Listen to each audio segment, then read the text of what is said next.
வணக்கம். Doctor Pandiyaraja, Sri Bama hospital, Vathalagundu. பழம் சாப்பிட்டா சளி பிடிக்குமா? நிறைய பேருக்கு இந்த சந்தேகம் இருக்குங்க. என்கிட்ட வர 180% மக்கள் சளி பிடிச்சிச்சுன்னா உடனே பழியை பழத்து மேலே போடுறாங்க. சரி, நிஜமாவே பழம் சாப்பிட்டா சளி பிடிக்குமா? இல்லவே இல்லைங்க. நம்மள மாதிரி கிருமிகள், பாக்டீரியா, வைரஸ், இந்த மாதிரி நிறைய கிருமிகள் இந்த உலகத்தில் வாழ்ந்துட்டு இருக்குது. இப்போ அந்த நம்ம சாப்பிட்ற பழத்தில் அந்த கிருமிகள் இருக்குது அப்படின்னா அதில் நம்மளுக்கு சளி பிடிக்கிறதுக்கோ வயிற்றால போகிறதுக்கோ லூஸ் மோஷன் போகிறதுக்கோ சான்சஸ் இருக்குது. சரி, இப்போ இதை எப்படி நம்ம தவிர்க்கலாம்? பழங்களை சுத்தமாக கழுவி சாப்பிடுங்க. நல்லா கழுவி சாப்பிடுங்க. கட் பண்ணி ஃப்ரிட்ஜில் வச்சு சாப்பிடாதீங்க. வாங்கும்போது சுத்தமான பழங்கள் வாங்குங்க. அது வேற ஒரு பழங்கள் காய்கறியோட மிக்ஸ் பண்ணி வைக்காதீங்க.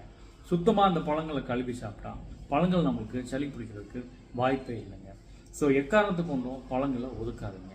ஏன்னா பழத்தில் வைட்டமின் சத்து, மினரல் சத்து, நார் சத்து, அத்தனை சத்துக்களும் இருக்குங்க. தினமும் அட்லீஸ்ட் ஒரு 3 பழங்களாவது எடுத்துக்கிறது, 3 வெவ்வேறு பழங்கள் எடுத்துக்கிறது ரொம்ப ரொம்ப நல்லது. சர்க்கரை இருந்தாலும் சரி, நீங்கள் ஒரு அரைப்பழம் கண்டிப்பாக எடுத்துக்கணுங்க. நன்றி.